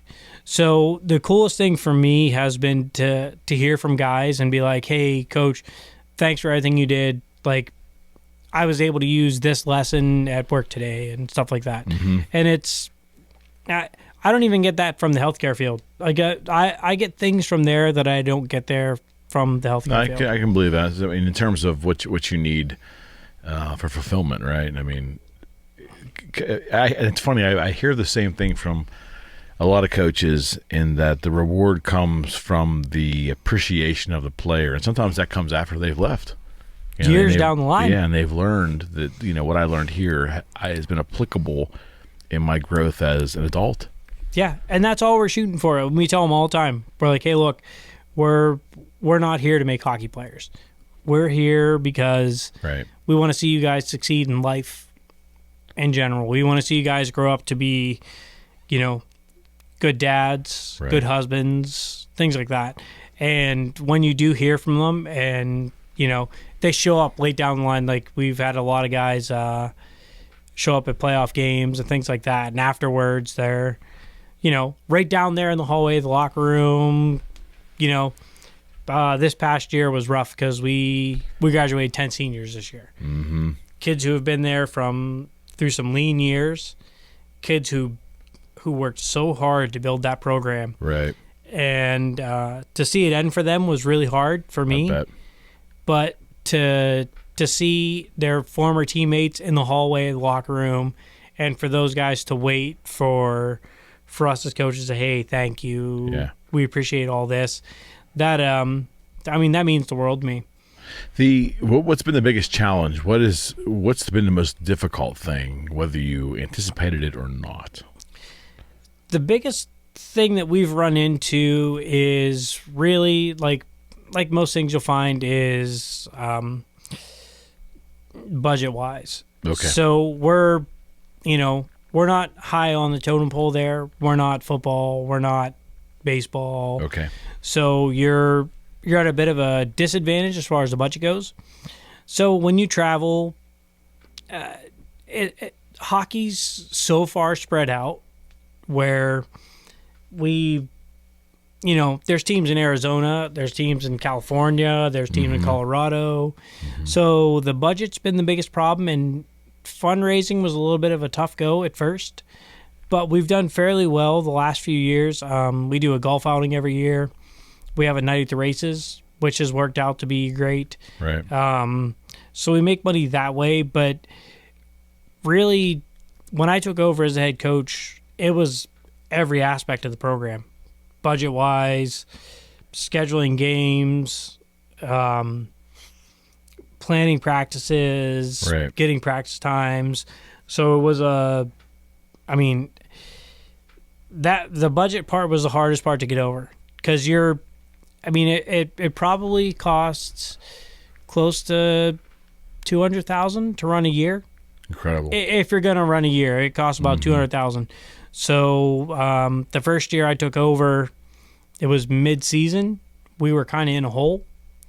I think we ended the year in about a $5,000 in the hole. Give a shout out to Pops Grimm, my dad, who donated the money to get us out of the. How about that? Yeah, he donated the money to get us out of the hole, and from that point on, we've changed the way things have been done. We've changed the way money's managed. Right. We've changed the way we plan our travel, and the big thing was having buy-in. So the program before we took over was essentially run by, say, so-and-so's kids playing here. I'm going to coach for the 3 years my son's here, and that's that. It's just no different than, let's say, just like neighborhood baseball. Yeah. Right?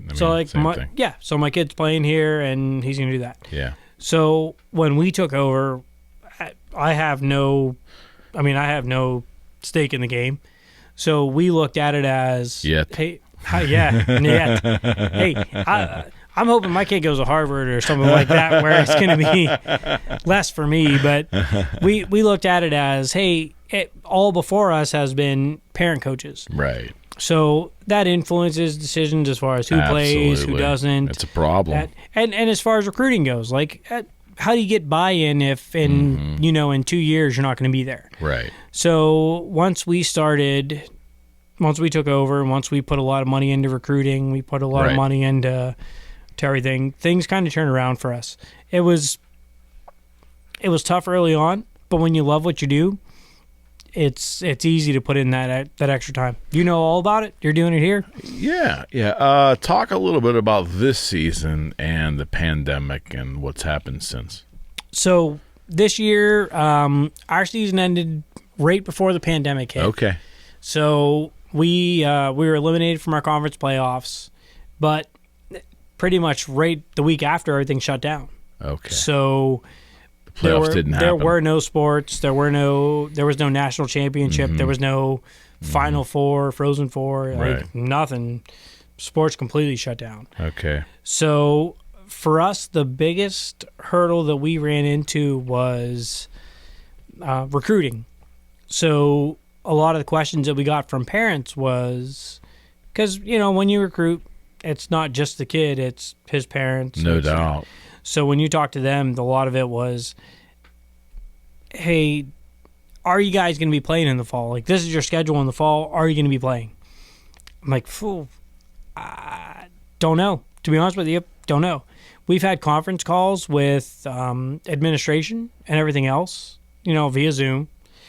But nobody has an answer yet as far as how things are going to go forward as far as fall goes. Like, who is it? California State. They've already said, hey, our state universities are going fully online. That's that. So for fall, that's how we're going to do it. But in Pennsylvania, Waynesburg and Cal U said, no, we're planning on in-person classes in the fall. Right. So when parents ask me, is there going to be a season or not? I don't have an answer. Yeah. I have no idea. Like, we have a kid that's coming from Minnesota who has teammates who were drafted to the NHL. And his parents are like, well, we want him to come there. We want him to play hockey there. Are you guys going to have a season or no? Yeah. No clue. How do you answer that? You can't. I mean, I'm like, you're not a soothsayer. Right? And, whether if the public universities say, like the state universities say, Slippery Rock, IUP, Edinburgh, whatever, if they say, hey, we're going to go forward as normal, what about your private schools like Pitt? Yeah. Like, what if they say no? If we're doing online stuff, what do you do then? There's so much that's out of our hands. I don't think correct me if I'm wrong, but my guess is the pandemic hasn't played out long enough yet for us to even know those answers, right? No, it hasn't. And that's the thing. It's really no one knows anything. Yeah. As far as that goes. But I don't think it's played out enough to where people can say right now, hey, we're not having sports in the fall. Because there's some southern states right now where some of these big universities are saying everything's fully on for the fall. And it could be. I'm just not sure they can, here we're sitting in was in middle of May. I'm not sure that you can make that determination yet because everything's so I don't like the word, but everything's kind of fluid right now. Yeah. Phew. Could you imagine being the athletic director at Alabama and being like, hey, we're not going to have a football season this year? How much money that place would lose? Yeah. Like they're going to go forward as far as they can. Those SEC teams, Alabama, Georgia, those schools like that, they tend to lose. I don't know what they bring in, but you have a stadium that holds that many people. It's close to a pro organization. They're essentially pro. Like, some but of those guys should be paid. But like you mentioned earlier, those southern states, those less populated states, those more rural states, they're not experiencing the same COVID problem that the urban and the big population cities are. Yeah, they're not in the same boat as we are, and we're kind of in the middle here in Pittsburgh, right? We are. We're in the middle, and they're at a spot where they tend to. I mean, you open up, say, baseball in New York City. Mm-hmm. People are going to go to Yankees games. People are going to go to Mets games. Right. It's going to be the same. But if you shut down a football season for an Alabama or a Georgia or whatever, right? I mean, I know the enrollment at those schools is good, but they make most of their money from. Yeah, they put 80,000 people in the seats in a weekend. There's no NFL stadium that holds that. That's exactly right. Plus, I mean, is there one? That's so there's probably 6 or 7 home games each season. That's it. They got to make their. I mean, that's a lost opportunity. It's not non-recoverable. Yeah, I mean, it's big money. Yeah, and I think that's what's driving some of this. Hey, do we need to open faster, or do we need to take our time? Yeah. It's hard to say. I mean, some people are making it out to be like you're saying we should sacrifice people for the economy. Right. No, it's not black and white like that. Mm-hmm. It's not a black and white, we should sacrifice people for the economy. That's not the case. No. The case is you're looking at people who have the option where if they're at risk, if they're a vulnerable population, hey, stay home, that's fine. But if we don't open back up, there's a lot of businesses that are just, I mean, they're done. They don't exist anymore. There's people whose livelihood, who have employees, who have families that, there it goes. I have a friend that he runs hockey camps in California. They've had three places in Southern California in the last couple of weeks closed for good. So they've sent out a notice saying, hey, look, we can't, because I guess California extended their stay-at-home thing till July. Mm-hmm. So they sent out a notice like, hey, we can't make this work. It's at the time of this recording, it was funny, before the pandemic era, I made it a point never to date the shows because I never knew it wasn't important, really, Now it's all we do is date the shows, but we're filming on the 15th of May, so we're in the middle of May.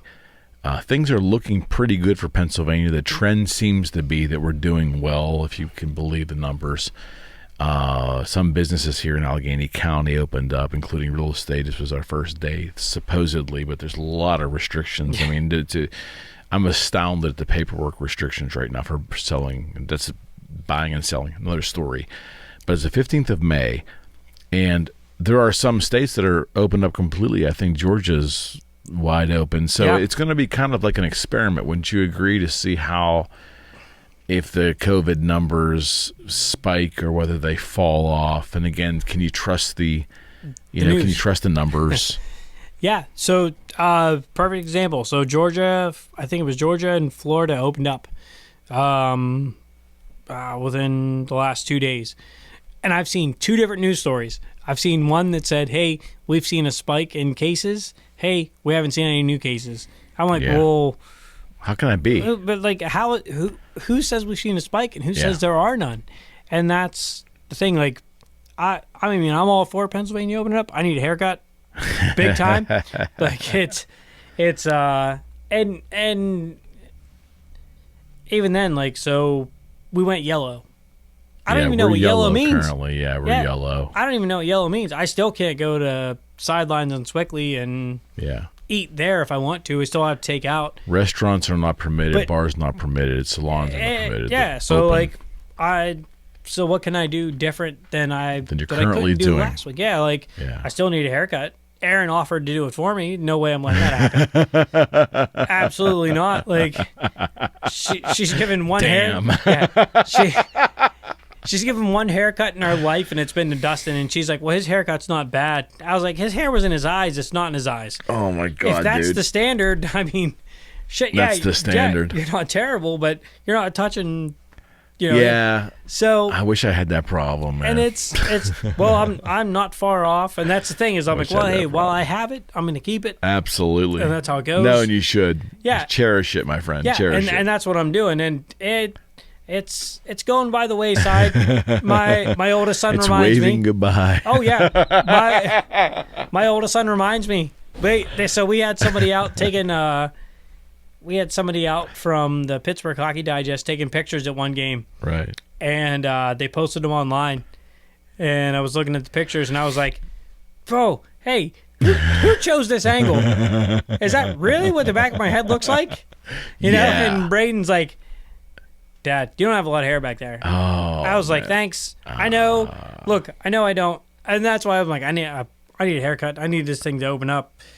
Something needs to happen soon. Dude, it's so funny you said that because he's 4. Yeah. And I did a promotional video for my guitar business in 2005, I think, and I had the same thing. There was a couple of vantage points of me sitting in a chair, and I look back and I'm like, wait, there's a big old bald spot in the back of my head. Like, how's that possible, right? And I remember my son saying about that age, the same thing to me. He goes, Dad, you got like no hair back there. Yeah. You don't see it, right? Every day you wake up, you're looking in the mirror, everything's pretty good. And then you ever see the back of your head. Yeah. So I was looking at like certain these pictures that went, and I remember being at home, and I was like looking at the pictures, and I was like, oh, this is great. Like, he got a good shot right here. I was like, you know what? That doesn't look so good. And I know. And Aaron's like, oh, you're not gonna like the next one then. So like, I clicked into the next one, and I was like, son of a bitch. Next time that guy calls me for any questions, I'm gonna be like, no, man. You know what you put up on there? No, I'm not answering any of your questions. Dave, it doesn't get any better, That looked man. terrible. And that's my and Braden points it out. Hey, Dad, you're looking Of a little thin course. back there. Hey, you look a little gray here. I'm like, yeah. I'm like, hey, thanks, buddy. It's because you did this. Like, these grays are because of you. Direct reason, exactly. Oh, yeah. All right, buddy, this has been great. I really appreciate you coming in, man. No, hey, I'm happy you had me. My pleasure. I hope the listeners enjoy it, and if they do, I'd love to come back. Oh, you'll definitely be back without a doubt. Next time you'll be sitting in the studio for sure. Yeah. Oh, I'd love that. Thank you for the pig vodka. I can assure you it will be used for sure. Enjoy it. I will. And Dave Grimm, funny as always, and of course the head hockey coach of Slippery Rock. Yeah. Hey, by the way, how long of a commute is that from you from where you are in Swickley? Not far. About a half hour. That's it? Yep. About a Okay. half So hour. I always wondered about that. I thought it was a little longer than that. That's not bad then. No, not a bad drive. Aaron said we could move there when they build a rink on campus. So when they build the rink on campus, I'll be calling you. We'll find something up there. You got it. Good to see you. All right, hey, great seeing you. All right, friends, we are out. All right, dude. What'd you think?